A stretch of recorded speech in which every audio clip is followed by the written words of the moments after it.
बच्चों कभी कभार क्या होता है कि आपको मशीनरी की परचेज या सेल निकालने के लिए मशीनरी अकाउंट भी बनाना पड़ता है। ठीक है बच्चों।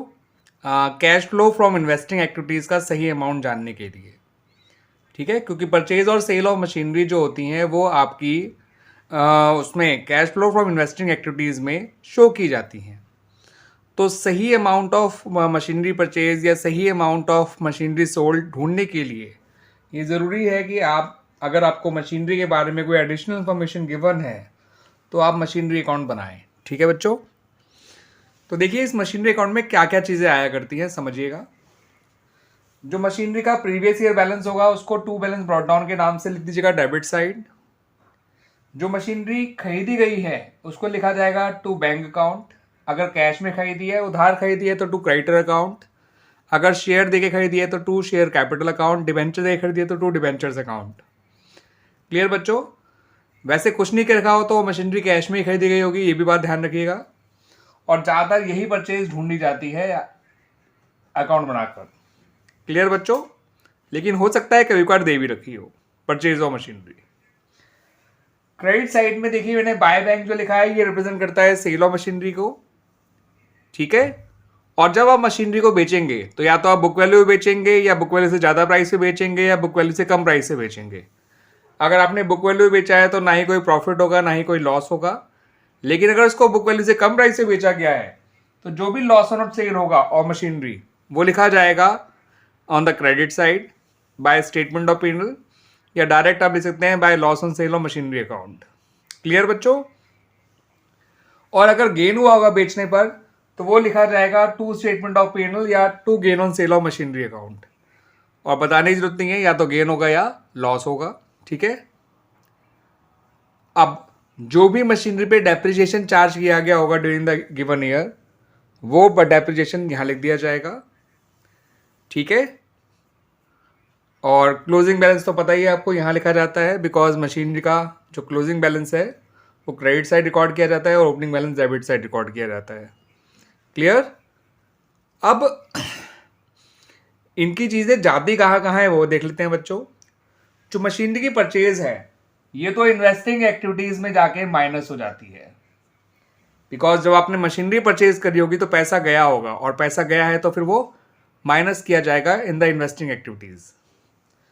अगर आपने मशीनरी सेल करी है तो वो इन्वेस्टिंग एक्टिविटीज में प्लस हुआ होगा, बिकॉज उसकी वजह से पैसा आया होगा, और पैसा आया है तो प्लस करना ही चाहिए।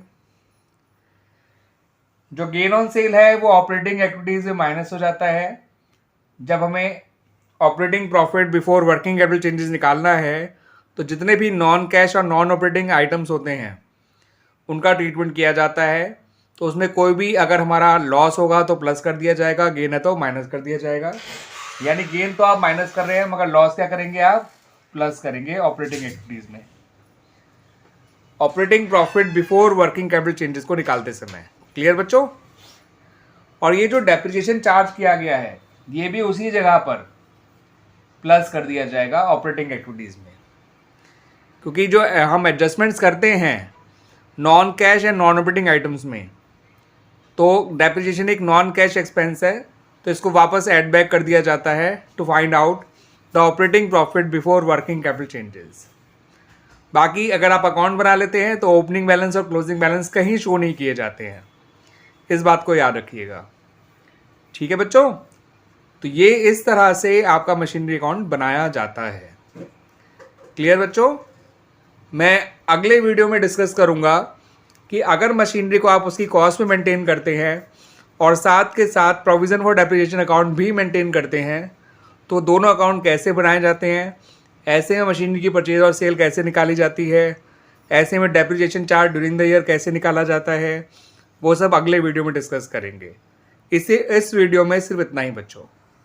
ग्लोबल लिमिटेड की मशीनरी जिसकी रिटर्न डाउन वैल्यू 1 अप्रैल 2021 को 8,60,000 थी और 31 मार्च 2022 को 9,50,000 थी। ठीक है बच्चों। डेप्रिसिएशन जो इस साल चार्ज किया गया था यानी करंट ईयर 21-22 में वो 40,000 रुपये था। फिर उन्होंने बताया कि साल के शुरुआत में ही उन्होंने एक मशीनरी को बेचा 25,000 का जिसकी रिटर्न डाउन वैल्यू 20,000 थी।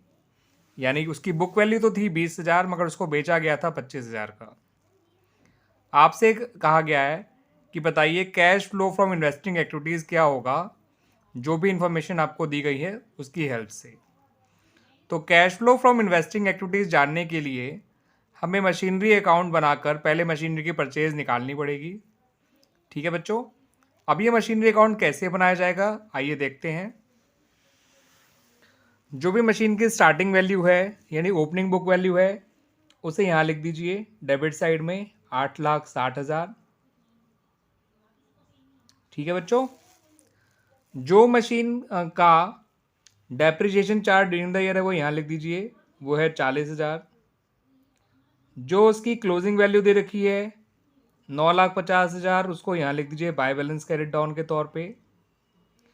सही है बच्चों, जो मशीन बेची गई है उसे यहाँ लिख दीजिए 25,000। अब उसकी बुक वैल्यू थी केवल 20,000, उसे बेचा गया है 25,000 का, तो 5,000 का गेन हो गया, उस गेन को यहाँ लिख दीजिए।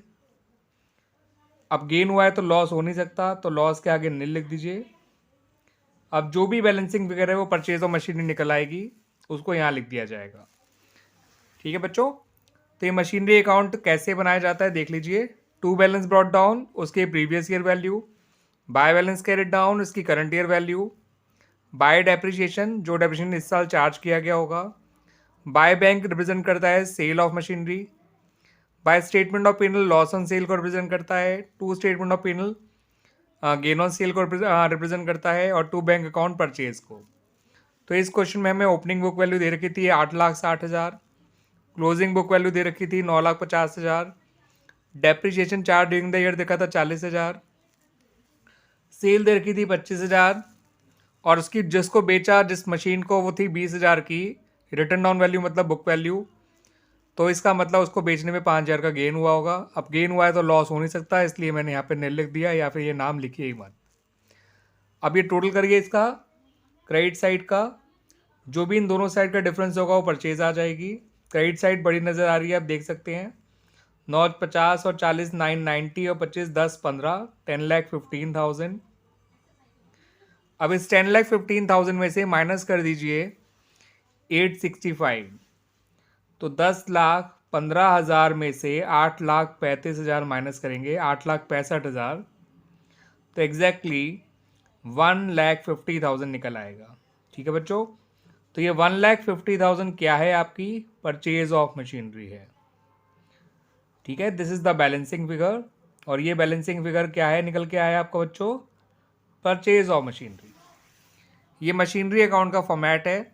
जब आप मशीन को रिटर्न डाउन वैल्यू यानी बुक वैल्यू मेंटेन करते हैं तो मशीन की ओपनिंग वैल्यू यहाँ लिखी जाती है, क्लोजिंग यहाँ लिखी जाती है, जो बेचा वो यहाँ, जो खरीदा वो यहाँ, बेचने में नुकसान है तो यहाँ, फ़ायदा है तो यहाँ पर, जो डेबिशन चार्ज किया गया है वो यहाँ पर।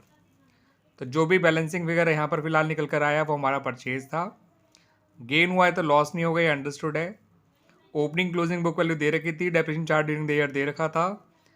ठीक है, अब आ जाइए इसको cash flow for investing activities में कैसे शो करना है इतनी इन्फॉर्मेशन को, आइए देखते हैं।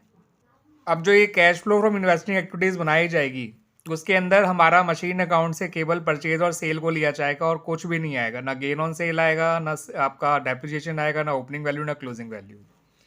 केवल purchase of machinery and sale of machinery लिखा जाएगा। अब आपने जो मशीनरी बेची है वो 25,000 की बेची है ना बच्चों, तो 25,000 तो आपका पैसा आया है, कैश का इनफ्लो हुआ है, तो ये पॉजिटिव आइटम के तौर पे लिखा जाएगा। लेकिन जो मशीन खरीदी है आपने 1,50,000 की, वो कैश का आउटफ्लो है, बिकॉज उसकी वजह से कैश कम हो गया होगा आपका, तो उसे नेगेटिव आइटम के तौर पे लिखा जाएगा। और आप खुद देख सकते हैं कि आपके कैश का आउटफ्लो ज़्यादा हुआ है, इनफ्लो कम हुआ है, and there is a net cash outflow in cash in investing activities because of the above purchase and sale. ठीक है बच्चों, तो फाइनल आंसर आपका जो निकल कर आया वो निकल कर आया cash used in investing activities या cash outflow from investing activities 1,25,000 रुपये। और इस तरह से ये सॉल्यूशन कंप्लीट हो जाता है बच्चों।